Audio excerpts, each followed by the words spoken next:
이제부터 우리 모두 정성을 모아 하나님께 예배를 올려드리겠습니다. 너희는 여호와를 만날 만한 때에 찾으라. 가까이 계실 때에 그를 부르라. 악인은 그의 길을, 불의한 자는 그의 생각을 버리고 여호와께로 돌아오라. 그리하면 그가 긍휼히 여기시리라. 우리 하나님께로 돌아오라. 그가 너그럽게 용서하시리라. 아멘. 할렐루야. 우린 하나님의 은혜로 구원받았습니다. 내 모든 형편 아시는 주님, 내가 오직 주님만 의지하고 찬양하오니 이 예배를 통하여 구원의 은혜를 누리게 하여 주시옵소서. 우리 시간 자리에서 모두 일어나 하나님께 영광의 찬양을 올려드리겠습니다.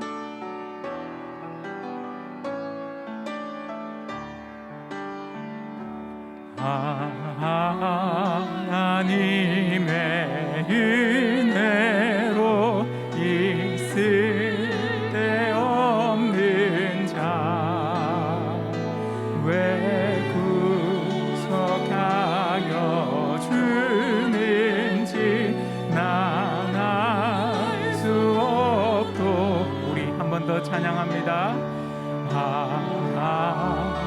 하나님의 은혜로 있을 데 없는 자 왜 구속하여 주는지 난 알 수 없도다. 내가 믿고 또 의지하며 내 모든 형편 아시는 주님 늘 보호해 주실 것을 나는 확실히 아네. 왜 내게 굳센 믿음과 또 복음 주셔서 내 마음이 항상 변한지 난 알 수 없도. 내가 믿고 또 의지하며 내 모든 형편 아시는 주님 늘 보호해 주실 것을 나는 확실히 아네. 왜 내게 성령 주셔서 내 마음 감동해 주 예수 믿게 하는지 난 알 수 없도다. 내가 믿고 또 의지하며 내 모든 형편 아시는 주님 늘 보호해 주실 것을 나는. 우리 두 손 높이 들고 내가 믿고 또 의지하네. 내가 믿고 또 의지하며 내 모든 형편 아시는 주님 늘 보호해 주실 것을 나는 확실히 아네. 한 주간 삶을 돌아보며 함께 기도하겠습니다. 우리는 비록 근심 걱정이 많은 불의한 세상에 살고 있지만 정의와 평화의 왕이신 예수께서 천국의 평안을 보장하시고 약속해 주셨습니다. 회개하고 바르게 사는 만큼 우리는 천국의 평안을 누릴 수가 있습니다. 불의한 세상을 탓하는 것이 아니라 깨어있지 못한 우리를 용서하여 주시옵소서. 하나님을 두려워하며 매 순간 철저하게 회개하며 살아가게 하여 주시옵소서. 주님께서 주시는 천국 평안의 복음을 전하여 천국 평안의 파문을 일으키게 하여 주시옵소서. 이 예배를 통해서 하나님의 뜻을 분별하여 거룩한 삶을 결단하는 시간이 되게 하여 주시옵소서. 우리 마음을 열고 묵상으로 함께 기도하겠습니다. 살아계신 주님 감사합니다. 하나님 우리의 삶을 주께서 우리를 보시기엔 분명한 이유가 있고 근심 걱정이 이 세상 속에 산다고 하지만 불의한 세상에 살고 있지만 정의와 평화의 왕이신 예수께서 천국의 평을 우리에게 보장하고 약속해 주셨는데 우리도 하나님을 의지하며 신뢰하며 나가는 마음 되게 하여 주시옵소서. 철저하게 회개하고 그렇게 살 만큼 천국의 평화를 온전하게 누릴 수 있다고 했사오니 날마다 우리가 철저하게 우리 죄악된 모습을 내려놓고 회개하며 주님께 나아갈 수 있기를 원합니다. 담대하게 하나님을 세기를 원합니다. 주께서 지난 우리 가운데 말씀하여 주옵소서. 우리 하나님을 두려워하는 마음을 가지게 하시고 매 순간 철저하게 주님 앞에 회개하며 주의 거룩하고 깨끗한 모습으로 서게 하여 주옵소서. 주께서 허락하시는 이 진리의 눈물 전하여서 그 중에 화물을 일으켜 살아가는 우리 모두가 되게 하시고 이 예배를 통해 다시 한번 주님 앞에 그렇게 살기를 결단하는 은혜와 복된 시간 될 수 있도록 주께서 인도하시되 한 심령도 우리가 내 손에 되지 않도록 주께서 큰 은혜를 더하여 주시옵소서. 주께서 함께 하신 믿습니다. 이 모든 말씀 존귀하신 예수 그리스도의 이름으로 기도하옵나이다. 아멘. 전능하사 천지를 만드신 하나님 아버지를 내가 믿사오며 그 외아들 우리 주 예수 그리스도를 믿사오니 이는 성령으로 잉태하사 동정녀 마리아에게 나시고 본디오 빌라도에게 고난을 받으사 십자가에 못 박혀 죽으시고 장사한 지 사흘 만에 죽은 자 가운데서 다시 살아나시며 하늘에 오르사 전능하신 하나님 우편에 앉아 계시다가 저리로서 산자와 죽은 자를 심판하러 오시리라. 성령을 믿사오며 거룩한 공회와 성도가 서로 교통하는 것과 죄를 사하여 주시는 것과 몸이 다시 사는 것과 영원히 사는 것을 믿사옵나이다. 아멘. 오호라 너희 모든 목마른 자들아 물로 나아오라. 돈 없는 자도 오라. 너희는 와서 사 먹되 돈 없이 값 없이 와서 포도주와 젖을 사라. 너희가 어찌하여 양식이 아닌 것을 위하여 은을 달아주며 배부르게 하지 못할 것을 위하여 수고하느냐.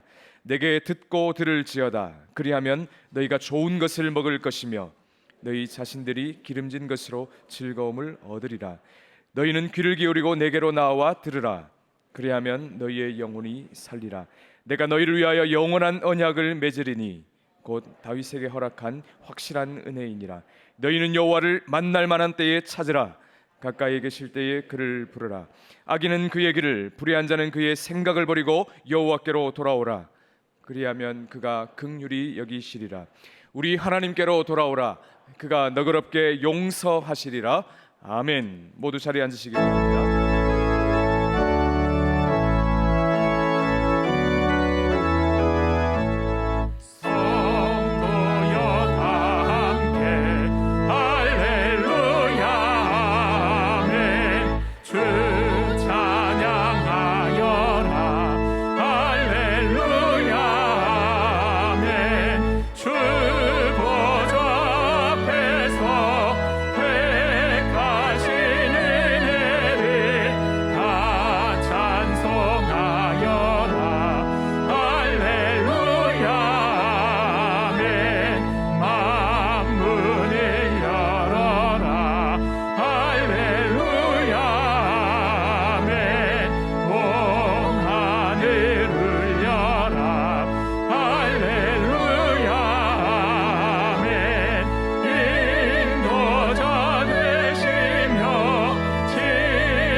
우리가 아직 죄인 되었을 때 그리스도께서 십자가에 죽으심으로 우리에 대한 사랑을 확정하여 주시고 우리에게 영원한 생명의 길을 열어주신 하나님 아버지, 이 시간 주님의 그 사랑을 기억하며 감사의 예배를 올립니다. 주님 기뻐 받아주시고 이 예배 가운데 자격 없는 저희들을 불러 자녀 삼아 주신 주님의 온전하신 뜻을 깨달아 이 땅 위에 주님의 뜻을 이루어가는 저희들 다 될 수 있도록 인도하여 주옵소서. 코로나 재앙 앞에 우리들은 참으로 무력한 존재이고 의지할 이는 오직 하나님 한 분임을 깨닫습니다. 혼란 중에도 주님의 섭리하심을 알고 헛된 우상과 탐욕과 이기심에 뺏긴 우리들의 마음을 회개하고 다시 주님께 온전히 돌아가기를 원하오니 주여 저희들을 불쌍히 여기시고 주의 긍휼을 베풀어 주시옵소서. 세상이 어려울 때마다 성도들과 주의 교회를 새롭게 하셔서 세상의 소망의 밝은 빛을 비춰주시고 인간 세상을 새롭게 하시는 주님의 역사를 우리가 온전히 알고 인내와 순종으로 주님께 귀히 쓰임받을 수 있도록 인도하여 주옵소서. 교회가 세상으로부터 비난받는 이때에 동신교회를 주님의 장중에 굳게 붙들어 주시고 주께서 주신 사명에 더욱더 충성하는 교회로 삼아 주시옵소서. 서로 사랑하며 진리의 등대로 또 구원의 방주로 이 시대 한국교회의 본이 되는 교회로 세워 주시옵소서. 생명사역의 풍성한 결실들로 주님께 영광 돌릴 수 있도록 함께하여 주옵소서. 주님, 경제적인 어려움으로 기도하는 성도들에게는 경제적인 문제가 속히 풀리게 하시고 영육간의 건강 문제로 고통받는 성도들에게는 치료와 회복의 은혜를 허락하여 주옵소서. 세상 속에서 겪는 여러 가지 문제들, 특별히 자녀들이 겪는 어려움 때문에 기도하는 부모들의 마음을 살펴주시고 주님의 때에 구하는 것보다 더 좋은 것으로 응답하여 주옵소서. 믿고 구한 것은 다 받은 줄로 믿으라는 주님의 말씀대로 살아계신 하나님의 도움의 손길을 체험하고 도우심의 간증이 넘치도록 주님 함께하여 주옵소서. 하나님을 부정하는 이 시대에 우리의 학생과 청년들이 말씀에 근거한 분명한 가치관을 가질 수 있도록 도와주시옵소서. 물질과 세상 속의 성공을 따라가는 세상적 가치를 넘어 살아서 역사하시는 하나님을 바라보고 의지하는 믿음의 안목을 허락하여 주시고 말씀 안에서 순종하는 지혜를 더하여 주옵소서. 이 나라 가운데 함께하신 주님, 우리 모두가 충만한 자유를 누리고 풍족한 경제적 환경 아래 부족한 것 없이 살고 있을 때 하나님의 은혜를 잊고 각자 옳은 소견대로 사는 것은 아닌지 우리를 돌아보게 됩니다. 나라가 진리의 말씀 위에 든든히 서고 대통령과 위정자들이 하나님을 경외하며 나라와 국민을 바르게 이끌어갈 수 있도록 지혜와 능력을 더하여 주옵소서. 서로 간에 편을 갈라 다투고 반목하기보다 남을 나보다 더 낫게 여기며 서로 사랑하는 주님의 명령을 따라 행하되 교회가 믿는 성도들이 앞서 행할 수 있도록 주님 인도하여 주옵소서. 복음 전파의 사명을 들고 선교지에 나가 있는 선교사님들을 지켜보아 주시고 선교지마다 생명교원의 역사를 허락하여 주옵소서. 코로나 완중에 교회와 성도를 지키며 묵묵히 수고하는 선기미들의 헌신 위에 주의 위로를 다하여 주옵소서. 일시간 말씀 전하실 문대엄 후임 목사님께 성령의 능격으로 함께 하셔서 선포되는 하나님의 말씀으로 우리들의 심령이 새로워지고 말씀의 능력으로 우리의 삶이 변화되는 은혜를 허락하여 주옵소서. 예배를 섬기는 모든 손길 위에 주님의 축복을 다하여 주시고 예배의 시종을 온전히 주님께 의탁드릴 때 우리를 구원하신 우리 주 예수 그리스도의 이름으로 기도드렸습니다. 아멘.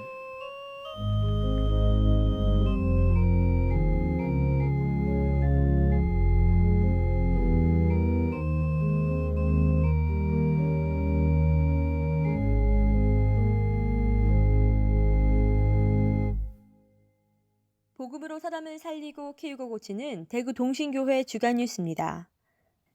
정부가 발표한 사회적 거리두기 1.5단계 시행에 따라 공동체 예배를 드립니다.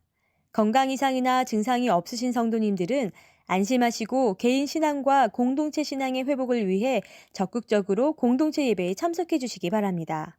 또한 코로나 방역을 철저하게 하기 위해 가급적 가장 안전한 마스크를 착용하시기 바랍니다.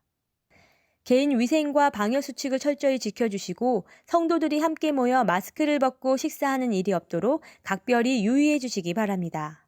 또한 경조사에 참석하시는 성도님들은 개인과 교회의 유익을 위해 가급적 답례품을 이용해 주시기 바랍니다.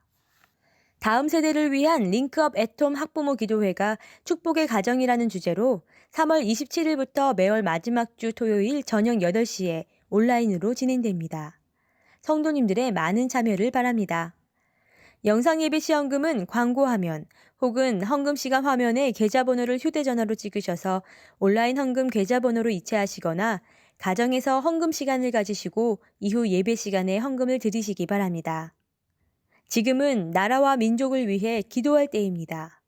매일 오후 10시 홈페이지에 게시된 구국 기도문을 읽으시면서 하나님의 회복해 하시는 은혜를 위해 함께 기도해 주시기 바랍니다. 김재호 집사의 장남 김형규 군과 백영경 양의 결혼식이 3월 27일 반야월 물댐교회에서, 이재현 집사의 장남 이인호 군과 이보영 양의 결혼식이 3월 27일 퀸벨 호텔에서 있습니다. 송광식 집사의 장녀 송슬기 양과 문강윤 군의 결혼식을 축하해 주셔서 감사합니다. 고 박정원 집사의 장례와 고 신삼수 권사의 장례에 위로해 주심을 감사드립니다. 자세한 사항이나 모집 안내는 주보를 참고해 주시기 바랍니다. 오늘 우리에게 주신 하나님의 말씀은 사도행전 10장 30절에서 35절까지의 말씀입니다. 신약 성경 204면에 있는 사도행전 10장 30절에서 35절까지의 말씀을 찾으셔서 한 절씩 교독하겠습니다. 고넬료가 이르되 내가 나흘 전 이맘때까지 내 집에서 제9시 기도를 하는데 갑자기 한 사람이 빛난 옷을 입고 내 앞에 서서 말하되 고넬료야, 하나님이 내 기도를 들으시고 내 구제를 기억하셨으니 사람을 요바에 보내어 베드로라 하는 시몬을 청하라. 그가 바닷가 무두장이 시몬의 집에 유숙하느니라 하시기로 내가 곧 당신에게 사람을 보내었는데 오셨으니 잘하였나이다. 이제 우리는 주께서 당신에게 명하신 모든 것을 듣고자 하여 다 하나님 앞에 있나이다. 베드로가 입을 열어 말하되 내가 참으로 하나님은 사람의 외모를 보지 아니하시고 각 나라 중 하나님을 경외하며 의를 행하는 사람은 다 받으시는 줄 깨달았도다. 아멘.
할렐루야. 하나님께 영광의 박수를 올려드리겠습니다.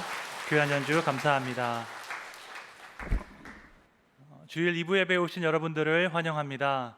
우리 선한 목자 되신 예수님의 보호하심과 동행하심이 늘 함께 하시기를 주님의 이름으로 축원합니다. 우리 좌우에 계신 분들께 인사 나누겠습니다. 예수님의 평강이 함께 하기를 기원합니다. 인사하겠습니다.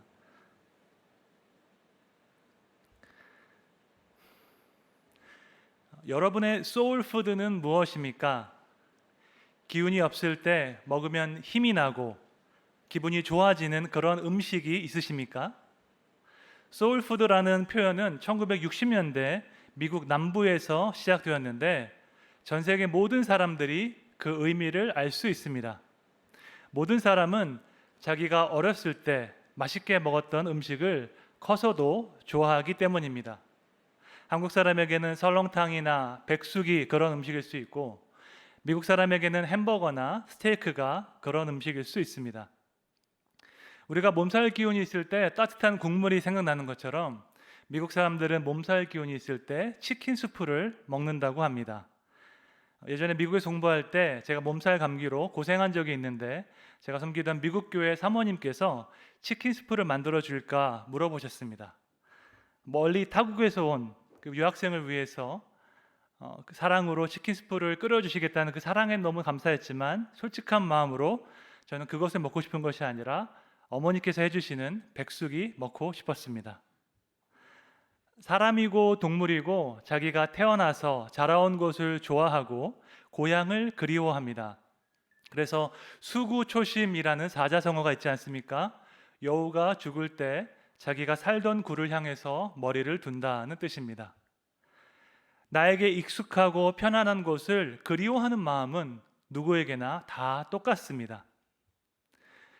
기본적으로 인간은 편안함을 추구하는 존재입니다. 우리는 익숙한 것을 좋아하고 예측 가능한 상황에 있기를 원합니다. 규칙적이고 일상적인 업무를 하는 것은 크게 어렵지도 않고 스트레스도 적습니다. 뇌과학자들은 말하기를 인간의 뇌에는 1000억 개의 신경세포가 있고 그 신경세포를 연결하는 시냅스라는 연결고리가 약 100조 개 있다고 합니다. 그런데 우리가 이 연결고리를 모두 다 사용하는 것이 아니고 자주 사용하는 연결고리는 더 강화되고 사용하지 않는 연결고리는 더 약화된다고 합니다. 그래서 우리가 습관적으로 하는 행동에 따라서 많이 사용하는 연결고리가 점점 더 강화되는 것입니다. 인터넷에서 우리가 자주 방문하는 사이트를 더 빠르게 연결하는 것처럼 우리 뇌에서도 습관적으로 하는 행동을 더 빠르게 한다고 합니다. 그 결과 우리가 습관적인 행동을 할 때에는 큰 노력 없이 편안하게 할 수 있습니다. 예를 들어서 우리가 피아노를 배울 때 처음에는 더듬더듬 손가락을 움직이는 것이 많이 힘듭니다. 그래서 처음 피아노를 배우는 사람은 10분만 쳐도 모든 손가락과 손목까지 아플 지경입니다. 그런데 시간이 지나고 연습을 많이 해서 익숙해지면 큰 어려움 없이 편안하게 피아노를 칠 수 있게 됩니다. 한번 익숙해지면 우리 뇌는 그것을 잘 기억하고 우리는 익숙한 것에 편안하게 느끼기 때문입니다. 반면에 익숙하지 않은 행동을 하는 것은 우리에게 힘든 일입니다. 이것은 마치 포장되지 않은 도로를 운전하는 것과 같아서 길이 울퉁불퉁하고 장애물도 많이 있고 빨리 갈 수가 없습니다. 새로운 습관을 만드는 것이 힘든 이유가 바로 이것입니다. 학자들에 따르면 새로운 습관이 우리 안에 완전히 자리 잡는데 평균적으로 66일이 걸린다고 합니다. 대부분의 사람들은 자기에게 익숙한 일, 편한 일을 하기를 좋아합니다. 우리에게 익숙하고 편안한 공간을 가리켜 안전지대, 영어로는 comfort zone이라고 부릅니다. 모든 사람에게는 자신만의 안전지대가 있고 그 안에 있을 때 정서적인 안정감을 누리고 쉼을 누립니다. 그런데 우리가 평생 안전지대 안에만 있으면 우리 마음은 편할지 모르겠지만 게으름과 나태에 빠질 위험도 있습니다. 왜냐하면 익숙한 일을 하는 데에는 우리가 최선을 다하지 않아도 되고 얼마든지 할 수 있기 때문입니다. 그 결과 우리는 최선을 다하지 않게 되고 노력하지 않으면 더 이상 성장하고 발전할 수 없습니다. 이것이 바로 안전지대 안에만 머무를 때 생기는 위험성입니다. 2020년은 코로나 바이러스로 세상의 모든 것이 바뀐 한 해입니다. 코로나 사태가 우리에게 여러 가지를 일깨워 주었는데 그 중에 한 가지는 바로 영원한 안전지대는 없다라는 사실입니다. 우리는 익숙한 것을 좋아하고 그동안 살아왔던 방식대로 살고 싶은데 그것이 불가능하다는 것을 코로나 바이러스가 일깨워 주었습니다. 외부 환경은 끊임없이 변화하고 있는데 우리가 그 변화를 무시한다고 해서 우리 삶이 안전한 것이 아닙니다. 오히려 변화를 두려워하지 말고 그것을 직시하고 능동적으로 대처해야 합니다. 이것은 우리의 일상생활에도 해당되고 우리의 신앙생활에도 해당됩니다. 그냥 가만히 있으면 현상 유지하는 것이 아니라 점점 가라앉게 됩니다. 온라인 예배가 편하니까 편안한 자리에 앉아 있으면 현상 유지하는 것이 아니라 점점 영적으로 가라앉게 될 것입니다. 그렇게 되지 않으려면 우리는 어떻게 해야 할까요? 나에게 익숙한 안전지대를 넘어서서 한 단계 올라서고 발전할 수 있는 길을 찾아야 합니다. 새로운 것이 불편할 수 있지만 나에게 익숙하고 편안한 것을 과감하게 포기할 수 있는 용기가 필요합니다. 한마디로 안전지대를 떠나는 연습을 해야 합니다. 넓은 세상을 바라보면서 변화하는 세상을 향해서 나아가는 용기가 필요합니다. 하나님께서 나와 함께 하시면 내일의 나는 지금보다 더 성장할 수 있다는 확신을 가지고 우리 앞에 있는 위기를 기회로 삼아서 도전해야 할 줄로 믿습니다. 미국 온라인 기업 아마존의 설립자인 제프 베이조스는 후회 최소화 법칙이라는 개념을 세웠습니다. 그는 인생의 갈림길에서 중요한 결정을 내릴 때 세 가지 과정을 통해서 그 문제를 생각하고 후회를 최소화하는 결정을 내렸다고 합니다. 세 가지 법칙은 다음과 같습니다. 첫 번째, 80세의 자기 모습을 떠올린다. 두 번째, 최대한 후회를 적게 하고 싶다는 것을 전제로 하고 인생을 돌아본다. 세 번째, 지금껏 살아오면서 어떤 행동을 하지 않은 것을 후회하는가 자문한다입니다. 이 세 가지 과정을 거치면 명확한 관점에서 문제의 핵심에 집중할 수 있다고 메이저스는 설명합니다. 사실 그는 20대 때 금융회사에서 억대 연봉을 받았지만 온라인 서점에 대한 아이디어가 강렬하게 다가왔습니다. 이것을 지금 실행해보지 않으면 나중에 나이 들어서 후회할 것이라는 확신이 들었습니다. 그래서 안정적인 회사를 나와서 1994년에 자기 집 차고에서 아마존.com을 설립했습니다. 그 회사는 지금 미국에서 시가총액 3위의 대기업이 되었습니다. 인생의 갈림길에서 우리 대부분은 더 안전한 길, 더 익숙한 길을 택합니다. 왜냐하면 우리 모두는 실패를 두려워하기 때문입니다. 이 세상에서 실패를 좋아하는 사람은 아무도 없습니다. 그런데 여러분, 80세가 되었을 때 우리는 실패했던 것을 후회할까요? 아니면 실패가 두려워서 시도하지 않았던 것을 후회할까요? 더구나 그것이 옳은 일이었고 하나님께서 기뻐하시는 일이었는데 우리가 두려움 때문에 그 일을 하지 않았다면 얼마나 안타까울까요? 단 한 번뿐인 인생인데 후회와 아쉬움을 가지고 살아가는 것은 그야말로 비극일 것입니다. 그것이 옳은 일이고 하나님께서 기뻐하시는 일이라면 우리에게 낯설고 힘든 일이라도 순종해야 하는 줄 믿습니다. 그래서 때때로 하나님께서는 우리에게 안전지대를 떠나도록 도전하실 때가 있습니다. 우리의 생각의 지평을 넓히기 위해서, 우주적인 하나님 나라의 실체를 깨닫게 하기 위해서 하나님은 우리에게 안전지대를 떠나라 말씀하실 때가 있습니다. 성경에도 그러한 경우가 여러 번 등장하는데 오늘 본문 사도행전 10장은 이것을 가장 명확하게 보여주는 말씀입니다. 예수님의 십자가로 완성된 복음은 전 세계 모든 사람을 위한 구원의 길입니다. 그런데 이 복음이 전 세계로 전파되는데 한 가지 문제가 있었습니다. 바로 예수님의 제자들은 모두 유대인들이었고 그들은 예수님을 이스라엘 민족의 구원자로 믿었다는 점입니다. 아시는 것처럼 유대인들에게는 특별한 선민 사상이 있었고 자신들만 하나님의 사랑을 받을 수 있다고 생각했습니다. 그들은 자신의 안전지대를 벗어날 생각을 하지 않고 있는데 하나님은 어떻게 그분의 우주적인 사랑, 그 보편적인 사랑을 가르쳐야 했을까요? 하나님은 이것을 위해서 예수님의 수제자 베드로와 경건한 이방인 고넬료를 만나게 하셨습니다. 오늘 본문 말씀 사도행전 10장은 초대교회 역사에서 정말로 중요한 터닝 포인트였습니다. 그리스도의 복음이 유대의 관습과 전통을 넘어서 그 안전지대를 넘어서 이방인에게 전해지는 중요한 순간이었기 때문입니다. 이 시점을 기준으로 초대교회는 이방인도 믿음으로 구원받는다는 것을 인정하게 되었고, 이것은 사도행전 15장에 나오는 예루살렘 회의의 신학적인 기초가 되었습니다. 따라서 베드로와 고넬료가 만나서 무슨 일이 있었는지 그 신학적인 의미를 아는 것은 너무나도 중요한 일입니다. 베드로와 고넬료 이야기는 우리가 주일학교에서부터 많이 배워서 익숙한 이야기입니다. 흥미진진하게 전개되는 이 이야기에는 두 개의 환상이 등장합니다. 첫 번째 환상은 고넬료에게 주어졌습니다. 하나님을 경외하는 이방인 고넬료는 기도하는 중에 환상을 보게 됩니다. 그 환상에서 하나님께서 보내신 천사가 이렇게 말씀합니다. 사도행전 10장 4절 말씀 함께 읽겠습니다. 천사가 이르되 내 기도와 구제가 하나님 앞에 상달되어 기억하신 바가 되었으니 아멘. 저는 이 말씀 읽을 때마다 모든 사람을 향한 하나님의 공의를 인정하고 찬양하게 됩니다. 하나님은 우리가 하는 모든 기도와 행동을 보고 계시고 기억하시기 때문입니다. 우리가 사람은 속일 수 있어도 하나님은 절대 속일 수 없습니다. 공의로우신 하나님은 우리의 모든 기도와 행동을 지켜보시고 갚아주시는 줄 믿습니다. 환상 속에서 천사는 욥바로 사람을 보내서 베드로라는 사람을 찾아서 초대해라 라고 명했습니다. 고넬료는 그 말씀에 즉시 순종해서 욥바로 사람을 보냈고 베드로를 찾으라고 했습니다. 두 번째 환상은 베드로에게 주어졌습니다. 욥바에 머물고 있던 베드로가 기도하는 중에 환상을 보게 됩니다. 하늘에서 큰 보자기가 내려오는데 그 안에 온갖 부정한 동물이 있습니다. 그리고 음성이 들리기를 베드로야 잡아먹어라 했습니다.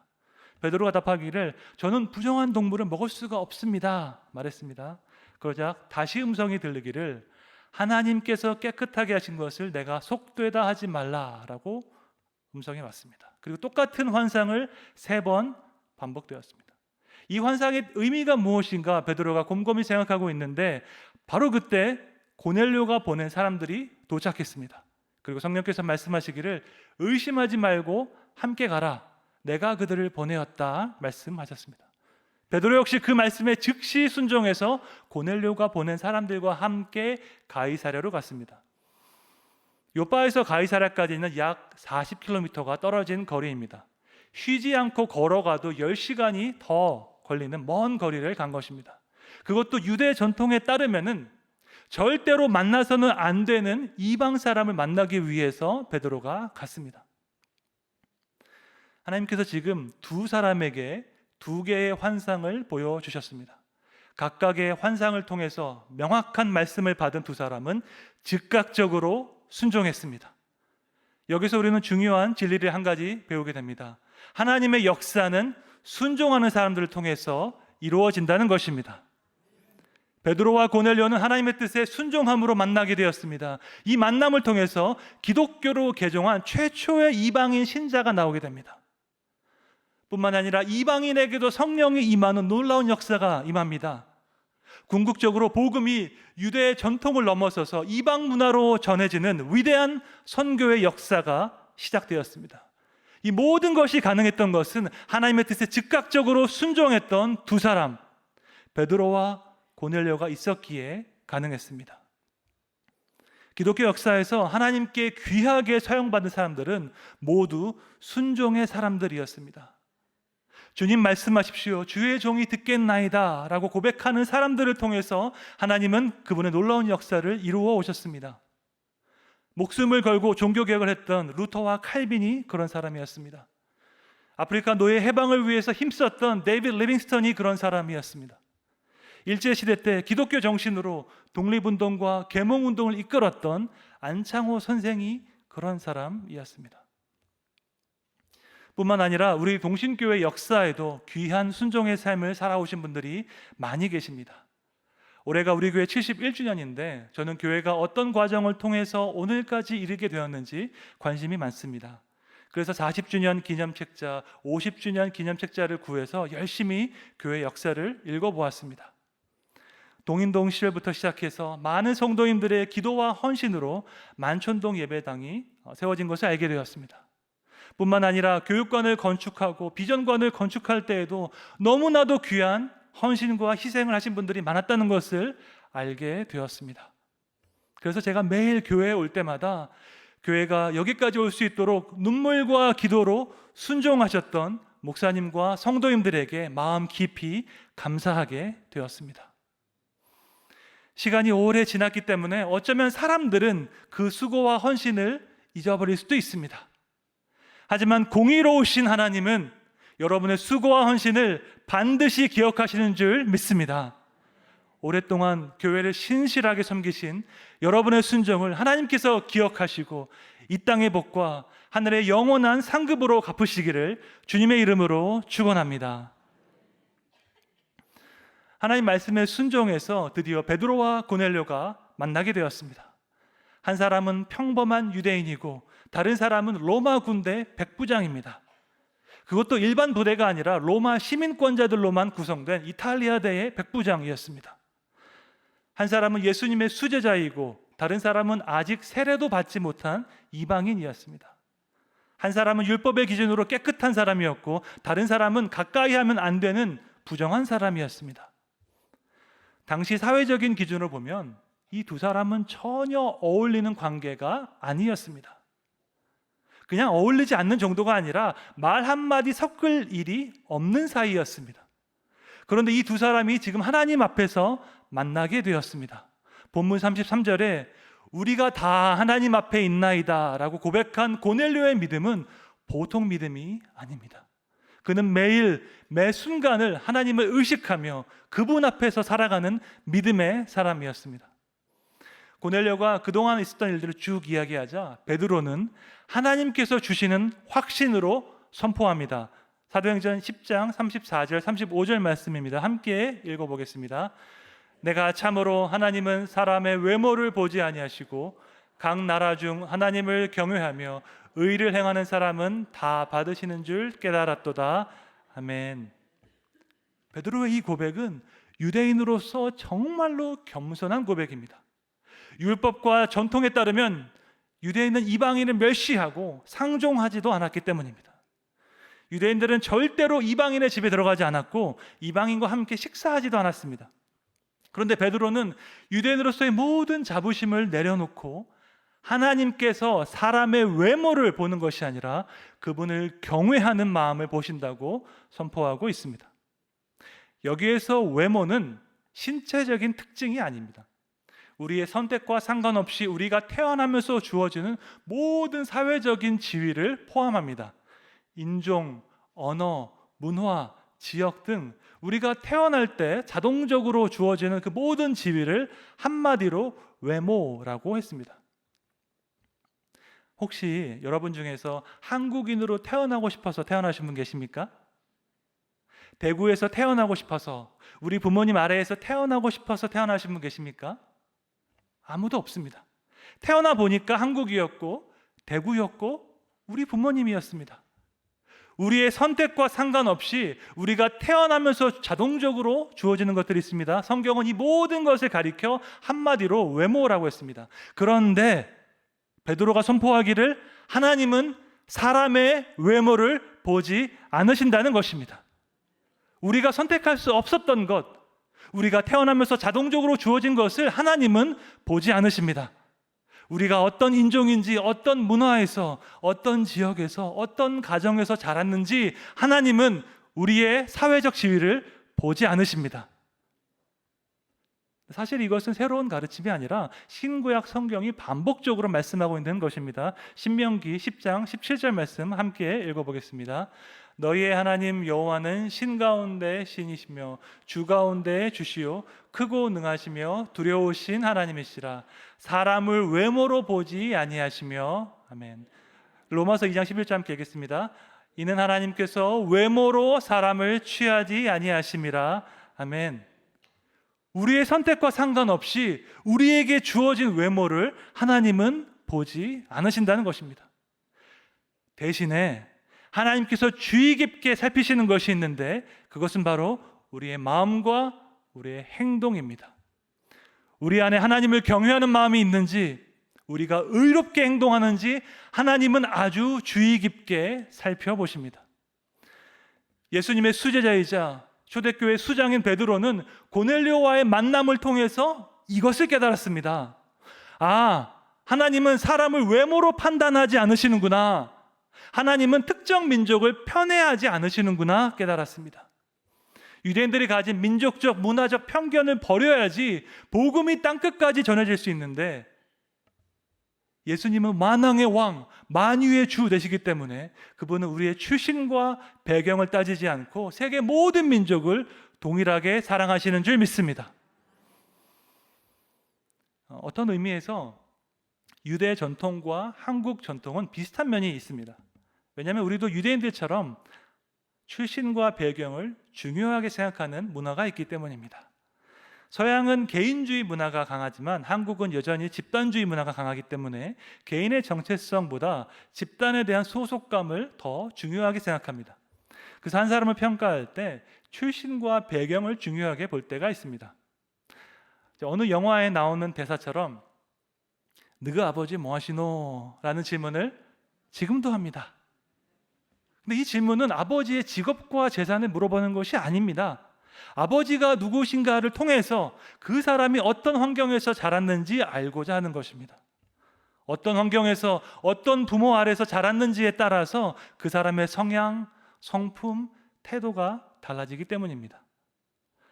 저도 한국에서 태어났고 한국에서 자랐기 때문에 출신과 배경을 따지는 한국 문화에 영향을 받았습니다. 부모님으로부터, 주변 어르신으로부터 그런 이야기를 많이 들었고 또 상당 부분 이것이 일리가 있다 생각합니다. 그런데 제가 외국 생활을 오래 하면서 한 가지 깨달은 것이 있는데, 출신과 배경으로는 한 사람을 이해할 수는 있지만 그것으로 그 사람 전체를 평가할 수는 없다는 것입니다. 예를 들어서 특정 학교에 대한 한국 사회의 평판이 있습니다. 그런데 제가 미국에서 공부하면서 그것이 항상 맞는 것은 아니라는 것을 깨달았습니다. 한국에서 좋은 학교를 나왔는데 미국에서 공부를 잘 못하는 경우도 있고, 한국에서는 평범한 학교를 나왔는데 미국에서는 공부를 아주 잘하는 경우도 있습니다. 특정 지역에 대한 편견도 마찬가지입니다. 그것이 맞을 때도 있지만 그것이 틀릴 때도 있습니다. 그래서 저는 가급적 출신과 배경으로 사람을 판단하지 않으려고 노력합니다. 그것은 그 사람을 이해할 수 있는 하나의 자료이지 그 사람 전부가 아니기 때문입니다.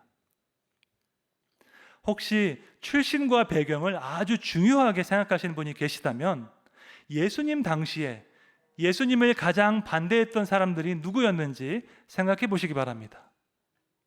예수님을 반대했던 이들 중에 다수가 바리새인과 사두개인이었는데 이들은 출신과 배경을 정말로 중요하게 생각했던 사람이었습니다. 율법을 철저하게 따르는 이들은 절대로 메시아가 갈릴리에서 나올 수 없다고 믿었습니다.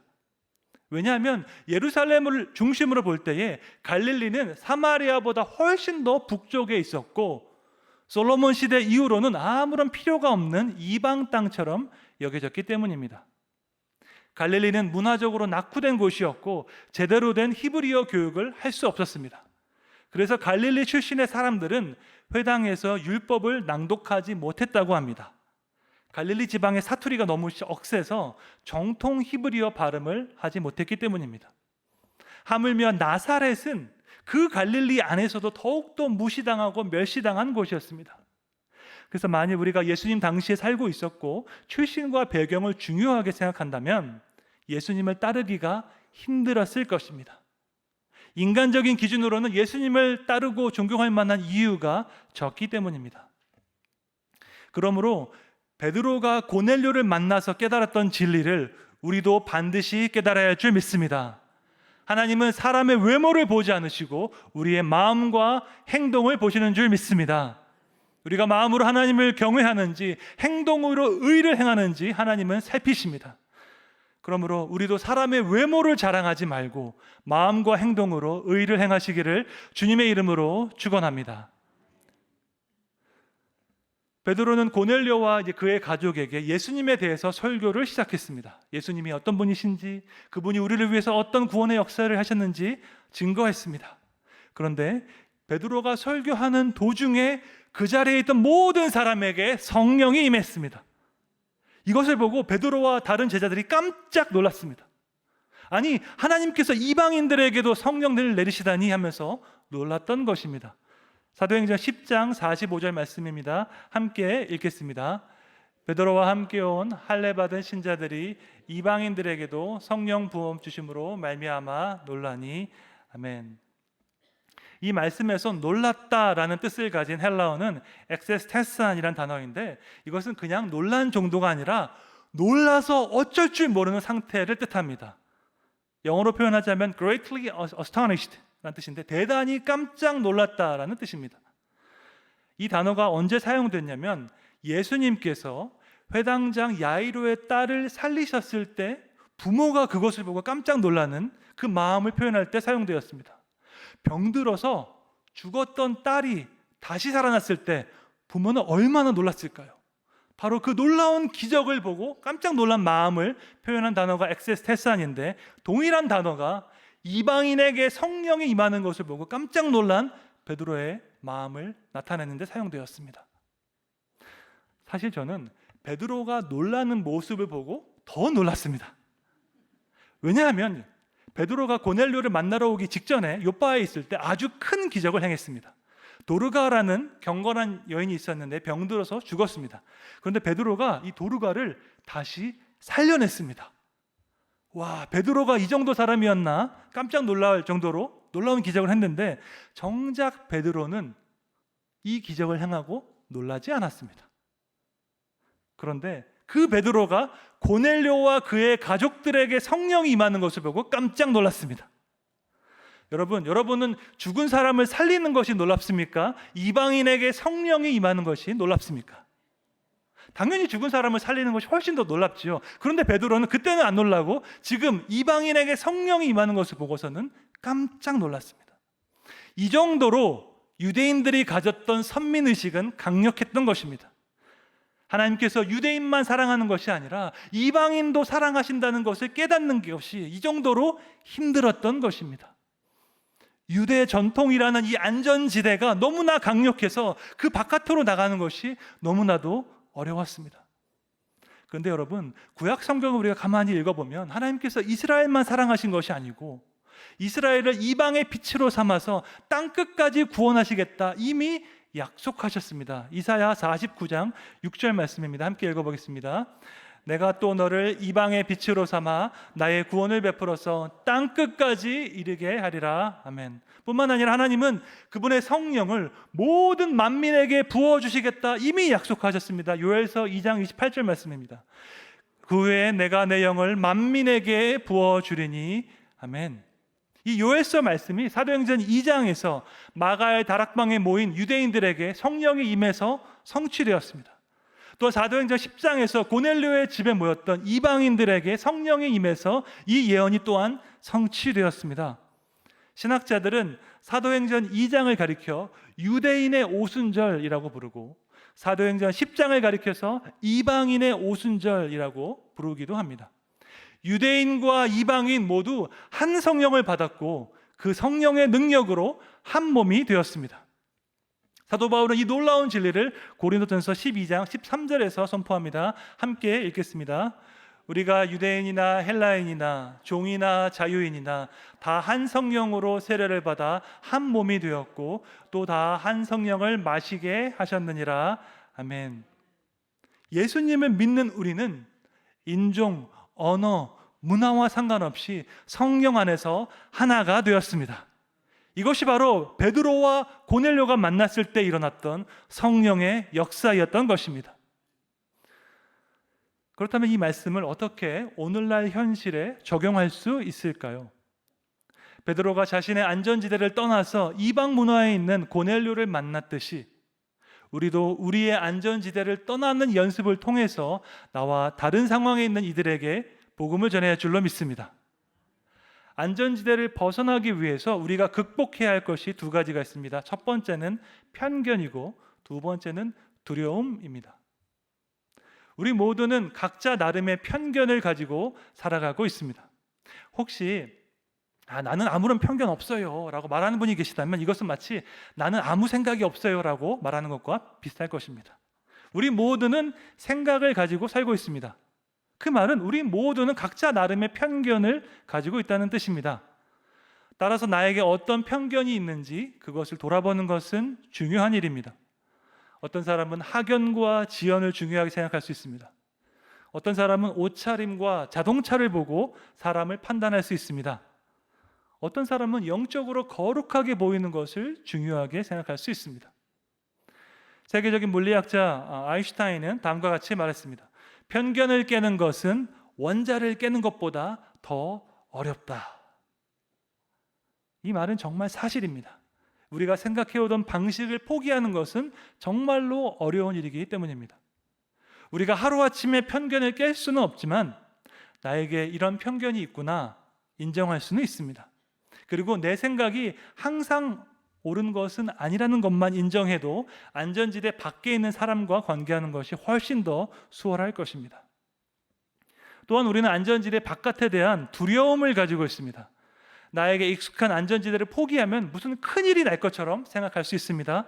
어떤 사람은 그 위험성을 극대화해서 변화를 거부하는 핑계로 삼기도 합니다. 물론 나에게 불편한 곳, 어색한 곳으로 가는 것은 힘든 일입니다. 그런데 그런 곳으로 간다고 해서 당장 큰일이 일어나는 것은 아닙니다. 안전지대와 외부 세계와의 관계를 보여주는 도표가 하나 있습니다. 이 도표에서 안전지대는 가장 안쪽에 있습니다. 우리가 편안하게 느끼고 안정감을 느끼는 공간입니다. 반면에 우리가 불안하게 느끼고 두렵게 느끼는 공포지대는 가장 바깥쪽에 있습니다.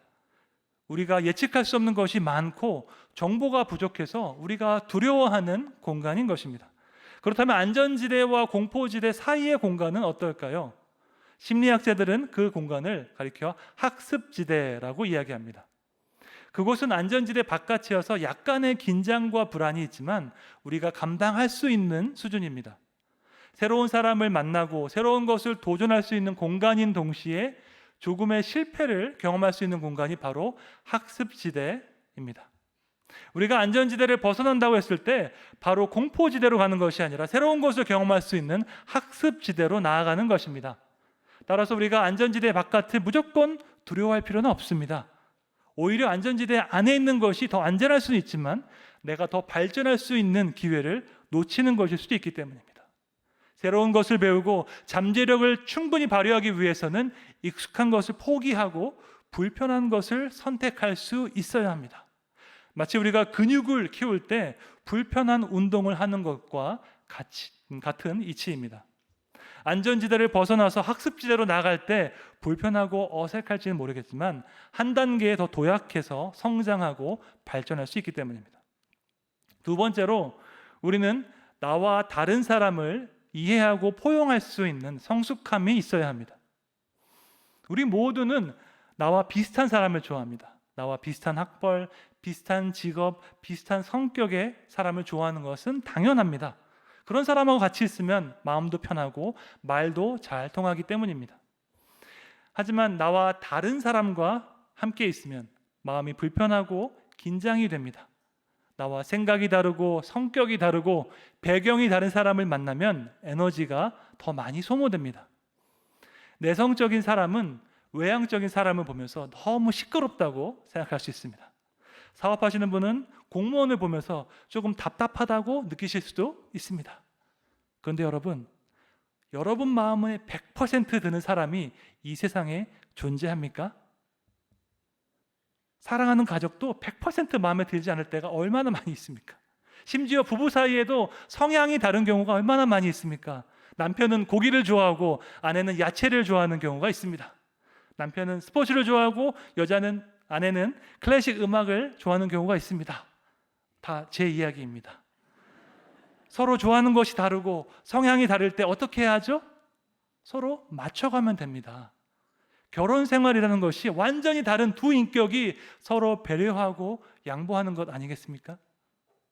제가 수많은 커플들을 만나본 결과 가장 행복한 결혼 생활을 하는 커플은 배려하고 양보하는 마음이 많이 있는 커플입니다. 나는 완벽하지 않고 나도 잘못할 때가 있다는 것을 인정할수록 그 결혼 생활은 행복합니다. 반면에 나는 항상 옳고 내 생각은 항상 맞다고 고집할수록 결혼 생활은 어렵습니다. 이 원리를 교회 생활에도 그대로 적용할 수 있습니다. 나는 항상 옳고 내 생각은 항상 맞다라고 고집하는 사람이 많으면 많을수록 교회는 시끄럽습니다. 반면에 나는 완벽하지 않고 나도 잘못할 때가 있다는 것을 인정하는 사람이 많을수록 교회는 평안합니다. 나와 다른 사람을 이해하고 용납하는 것은 성숙한 인격의 사인입니다. 여러분, 나랑 비슷한 사람, 나랑 잘 맞는 사람 사랑하는 것은요, 세상 사람 누구나 다 할 수 있습니다. 어린아이도 할 수 있습니다. 그런데 나와 다른 사람을 이해하고 포용하는 것은 성숙한 사람만 할 수 있는 줄 믿습니다. 바라긴 여러분 모두 성숙한 인격과 신앙으로 나와 성향이 다르고 생각이 다른 사람을 이해하고 품어주시기를 주님의 이름으로 축원합니다. 제가 부룬디에서 사역할 때 저와 오랜 우정을 나누었던 현지인을 보여드리고 싶습니다. 저와 15년 동안 교제했고 함께 동역했던 자건이라는 현지 사역자입니다. 사진을 보시면 알 수 있듯이 저와 이 친구 사이에는 공통점이 거의 없습니다. 피부색도 다르고 언어도 다르고 문화도 다릅니다. 출신 배경도 다르고 교육 수준도 다르고 옷차림까지 다 다릅니다. 그런데 저와 자건 사이에 아주 중요한 공통점이 한 가지 있습니다. 그것은 바로 예수님을 구주로 믿고 따른다는 점입니다. 이 한 가지 공통점이 아무런 관련이 없는 두 사람을 하나로 묶었습니다. 그래서 이 자건이 저를 부를 때마다 항상 brother, brother라고 부릅니다. 인간적인 관점에서는 공통점이 하나도 없는데 그는 저를 형제라고 부릅니다.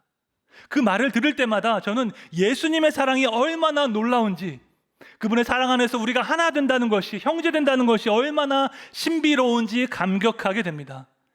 이것이 바로 나의 안전지대를 넘어서 복음을 전할 때 경험하는 기쁨과 감격인 줄 믿습니다.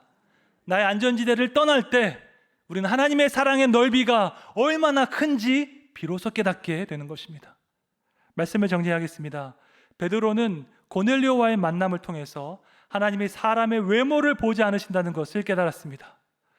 우리도 외모로 사람을 판단하지 말고 편견과 두려움을 버리고 안전지대 바깥에 있는 이들에게 복음을 전해야 할 줄 믿습니다. 안전지대를 떠나는 연습을 할 때 우리는 하나님의 사랑이 얼마나 크고 놀라운지 체험하게 됩니다.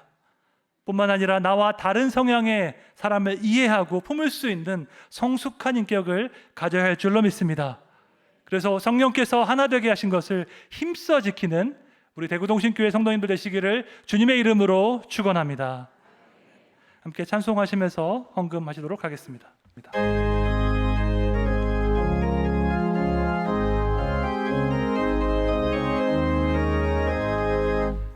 눈에 아무 증거 아니 되어도 믿음만을 가지고 선을 걸으며 이 귀에 아무 소리 아니 들려도 하나님의 약속 위에 서리라. 걸어가세 믿음 위에 서서 나가세 의심 버리고 걸어가세 믿음 위에 서서 눈과 귀에 아무 증거 함께 박수하시면서 찬양하시겠습니다. 이 눈이 보기에는 어떠하든지 이미 얻은 증거대로 늘 믿으며 이 맘에 의심 없이 살아갈 때에 우리 소원 주 안에서 이루리. 걸어가세 믿음 위에 서서 나가세 의심 버리고 걸어가세 믿음 위에 서서 눈과 귀에 아무 증거 없어도 주님의 거룩함을 두고 맹세한 주 하나님 아버지는 참 미쁘다. 그 귀한 모든 약속 믿는 자에게 능치 못할 무슨 일이 있을까. 걸어가세 믿음 위에 서서 나가세 의심 버리고 걸어가세 믿음 위에 서서 눈과 귀에 아무 증거 없어도. 함께 함께 일어나셔서 봉헌하도록 하겠습니다.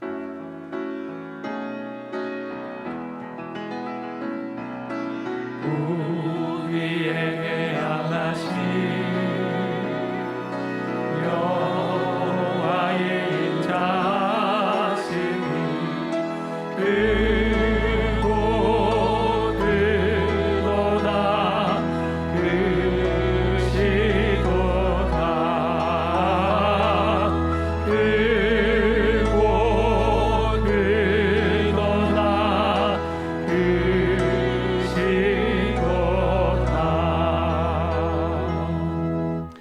우리의 선한 목자가 되신 주님, 인생의 고난 가운데 우리를 지키시고 보호하시는 주님의 은혜에 감사드립니다. 우리와 함께 하시고 우리 앞서 행하시며 광야 가운데 길을 내시니 감사합니다. 사람의 외모를 보지 않으시는 주님, 저희가 마음으로 하나님을 경외하고 행동으로 의를 행하는 자들 되게 하여 주시옵소서. 저희 안에는 편견과 두려움을 버리게 하시고 안전지대를 벗어나서 많은 이들에게 예수님의 사랑을 전하게 하여 주시옵소서. 감사의 마음을 담아 드리는 헌금을 받아주시고 하나님 나라의 확장을 위하여서 귀하게 사용하여 주시옵소서. 각자 받은 은사대로 교회를 섬기는 모든 성도들의 헌신을 받아주시고 저들의 가정과 사업을 축복하셔서 주님의 선하심과 인자하심을 만방에 증거하게 하여 주시옵소서. 우리의 모든 필요를 아시는 하나님, 하나님의 때에 하나님의 방법으로 저희의 간절한 기도에 응답하셔서 하나님의 크신 사랑과 능력을 경험하게 해 주시옵소서. 질병으로 고통받는 성도들을 기억하여 주시고 자녀를 기다리는 가정에게 생명을 허락하여 주시옵소서. 군대와 타지와 해외에 있는 우리 동신의 가족들을 지키시고 보호하여 주시옵소서. 변함없는 주님의 사랑에 감사드리고 예수님의 이름으로 기도드립니다. 아멘. 주 예수 그리스도의 은혜와 하나님의 무한하신 사랑과 성령님의 감화감동 위로 교통 영적인 잠을 깨우시는 역사가 사람의 외모를 자랑하지 않고 하나님을 경외하여 의를 행하고자 다짐하는 동신교회 모든 성도들 위해 전 세계에서 복음을 전하시는 모든 선교사님들 위해 이제부터 영원까지 함께 있을지어다. 아멘.